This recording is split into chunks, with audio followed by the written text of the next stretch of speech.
चलिए ध्यान दीजिए, आज हम लोग बेसिक मैथ का चैप्टर जो है 18 यानी चैप्टर 18 आज हम लोग स्टार्ट करते हैं। 18 नंबर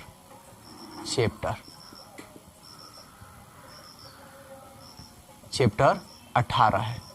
इस चैप्टर का जो नाम है HCF, ठीक है। ये बेसिक मैथ का ये है जी, बेसिक मैथ्स का जो चैप्टर हम लोग स्टार्ट कर रहे हैं 18 है, और ये जो चैप्टर का नाम है HCF है। इसको हम इंग्लिश में हाईएस्ट कॉमन फैक्टर कहते हैं। शॉर्टकट में हम लोग HCF कहते हैं, और इसको हिंदी में हम लोग बोलते हैं शॉर्टकट में MSA, जिसको हम इसका पूर्ण नाम जो है यानी पूरा नाम है महत्तम समापवर्तक। ये आज हम लोग चैप्टर स्टार्ट करने जा रहे हैं, ठीक है। तो बेसिक मैथ का ये 18 नंबर चैप्टर है। तो देखिए, इसमें HCF जो होता है दो तरीका से निकाला जाता है। एक तो अभाज्य गुणनखंड विधि द्वारा, जिसको हम इंग्लिश में प्राइम फैक्टर कहते हैं, और एक भाग विधि द्वारा, जिसको इंग्लिश में हम डिवीजन मेथड कहते हैं। तो सबसे पहले आज हम लोग अभाज्य गुणनखंड विधि द्वारा MSA निकालना सीखेंगे। तो हम लिखते हैं अभाज्य गुणनखंड विधि से MSA या HCF ज्ञात करें। ध्यान से एकदम समझिएगा, आज आप लोगों को HCF निकालना 100% आ जाएगा। हाँ, अगर आप इसके पहले नहीं पढ़े हैं, यानी चैप्टर 17, 17, 16, 15, 14, 13 ये सब शुरू से नहीं पढ़े हैं, तो आपको हो सकता है थोड़ा मोड़ा दिक्कत हो, क्योंकि पीछे हम बहुत सारा चीज इसमें कुछ बेसिक कंसेप्ट हम आप लोगों को बता चुके हैं। तो देखिए, क्वेश्चन नंबर 1 हम लेते हैं। 1, 4 और 6, ठीक है ना। यानी अभाज्य गुणनखंड विधि से MSA ज्ञात करना है, यानी HCF ज्ञात करना है। तो कैसे हम लोग अभाज्य गुणनखंड विधि से ज्ञात करेंगे? तो अभाज्य गुणनखंड यानी अभाज्य संख्या किसे कहते हैं, ये सबसे पहले जानिए। अभाज्य संख्या हम उसे कहेंगे जो स्वयं से कटे, किसी अन्य संख्या से ना कटे। एक और डिफिनेशन आप कह सकते हैं कि जिस संख्या का गुणनखंड मात्र 2 हो, यानी 2 यानी एक होगा और एक स्वयं होगा। जैसे मान लीजिए हम बोले 2, 3, 4, 5, 6 बस। अब अगर हम बोले कि बताइए क्या 2 अभाज्य संख्या है, तो आप कैसे बताइएगा कि हाँ या ना? तो देखिए, 2 अभाज्य संख्या है। क्यों है? क्योंकि देखिए 2 किसी अन्य संख्या से नहीं कटेगा, स्वयं से ही कटेगा। और दूसरा मेथड, ये एक से कटेगा और एक 2 से कटेगा, यानी 2 ही अंक से ये कटेगा। उसी तरह 3 है, ये देखिए एक से कटेगा और एक 3 से कटेगा, यानी किसी अन्य से ये नहीं कटेगा। 4 का देखिए अभाज्य गुणनखंड, एक से कटेगा, एक 2 से कटेगा और एक 4 से कटेगा। इन 3 को से कट रहा है, इसलिए ये अभाज्य संख्या आपका नहीं होगा। उसी तरह 5 किसी अन्य संख्या से नहीं कटेगा, इसलिए 5 भी अभाज्य संख्या होगा। 6 अन्य संख्या से कटेगा, 2 से भी कट रहा है और 3 से भी कट रहा है, इसलिए ये भी आपका नहीं होगा। तो ऐसे हम अभाज्य संख्या किसे कहते हैं ये हम बता चुके हैं। तो यहाँ है अभाज्य गुणनखंड। तो अभाज्य गुणनखंड हम उसे कहेंगे जो किसी अन्य संख्या से ना कटे, यानी स्वयं से कटे, ठीक है। तो चलिए इसको हम बना रहे हैं। सबसे पहले 4 का अभाज्य गुणनखंड निकालेंगे। 4 का अभाज्य गुणनखंड, तो 4 का अभाज्य गुणनखंड 4, इसको हम तोड़ेंगे। 2 दूनी 4। अब तो ये किसी से नहीं जाएगा, 2 एकम 2 आप ऐसे लिख सकते हैं, ठीक है ना। तो 4 का अभाज्य गुणनखंड क्या आया जी? 2 गुणे 2। एक लिखिए चाहे मत लिखिए, आपके ऊपर है। 2 गुणे 2, एक लिखिए या मत लिखिए। लिखिएगा तब भी कोई गलत नहीं होगा, और नहीं लिखिएगा तब भी कोई गलत नहीं होगा। वैसे हम लिखकर हम बता दे रहे हैं। 6 का अभाज्य गुणनखंड,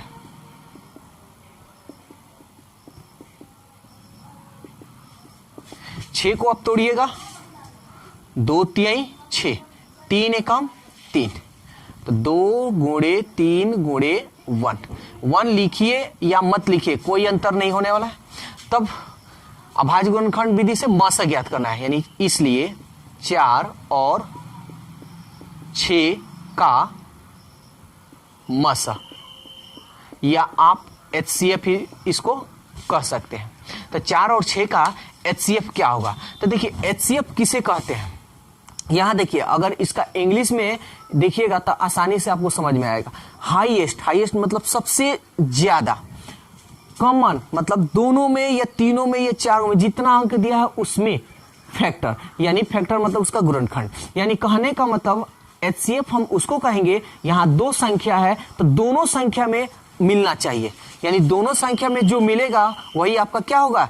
HCF होगा या मसा। ठीक है, तो देखिए इसमें क्या क्या मिल रहा है। देखिए तो इसमें 2 मिल रहा है ना, हम 2 लिख देंगे गुणे। 2 है क्या इसमें? नहीं है, अब नहीं ना है जी, ये तो मिल गया है। 1 इसमें है, 1 देखिए 1 भी मिल रहा है, 1 तो सब में मिलेगा तो वो आम बात है, तो 1 आप लिख सकते हैं। अब इस 2 में 1 से गुना कर लीजिए, 2 एकम 2।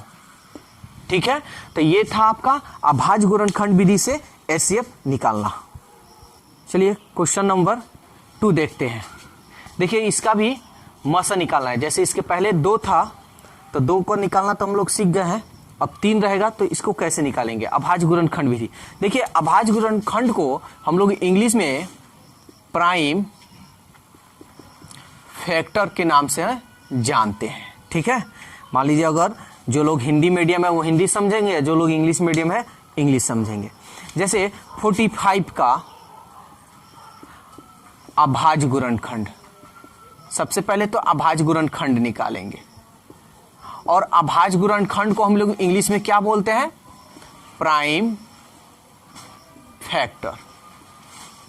ठीक है ना, प्राइम फैक्टर में इसको हम लोग तोड़ेंगे। तो सबसे पहले 45 को यहां हम तोड़ते हैं। देखिए यहां पे ध्यान दीजिएगा, किससे ये कटेगा? तो 2 से नहीं कटेगा, 3 से। देखिए कब किससे कटता है, हम सब नियम लिखवा दिए हैं बेसिक मैथ में। 3 से, 3 एकम 3, 1 गया 15, 3 पचे 15, फिर 3 पचे 15। अब तो नहीं कटेगा क्योंकि अभाज्य गुणनखंड है ही, तो क्या हुआ? 3 3 5। ठीक है ना, ये तो अभाज्य गुणनखंड निकल गया। फिर 625 का अभाज्य गुणनखंड, इसको इंग्लिश में आप प्राइम फैक्टर कह सकते हैं। ठीक है ना, आप इसको इंग्लिश में प्राइम फैक्टर कह सकते हैं। तो इंग्लिश में प्राइम फैक्टर और अभाज्य गुणनखंड दोनों एक ही बात हुआ। इसको हिंदी में आप अभाज्य गुणनखंड बोलिए, इंग्लिश में प्राइम फैक्टर। तो चलिए इसको भी तोड़कर दिखा देते हैं। जैसे 625 तोड़ते हैं, किससे कटेगा? तो 5 से। 5 एकम 5, 1 गया 12, 5 दूनी 10, 2 बचा 25, 50 25, फिर 5 से, 5 दूनी 10, 2 50 25, फिर 50 25। अब ये तो अभाज्य गुणनखंड खुद है, तो ये कितना 5 आया जी? 4 5 आया। 5 4 को लिख दीजिए, ऐसे लिख दिए। अब क्या हुआ? 5005 यानी 5005। तब ये अभाज्य गुणनखंड, और अभाज्य गुणनखंड को आप इंग्लिश में क्या कहते हैं? Prime factor. यानी प्राइम फैक्टर से हम लोग मसा निकालना सीख रहे हैं। तो 5005 का प्राइम फैक्टर करते हैं।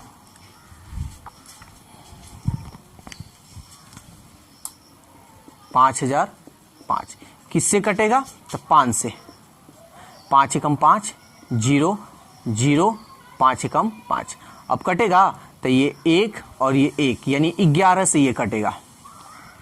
11 9 99, कितना बचा? 1 1 गया 11 एकम 11।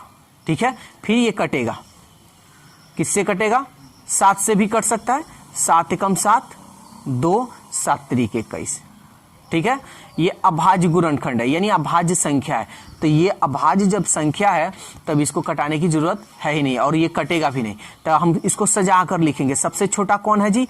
5 है, उसके बाद 7 है, उसके बाद 11 है, उसके बाद 13 है। बस 3 संख्या था, 3 संख्या हम निकाल लिए। अब हमको HCF ज्ञात करना है। HCF इंग्लिश में और हिंदी में मसा। HCF का फुल फॉर्म जो होता है हाईएस्ट कॉमन फैक्टर होता है, ठीक है।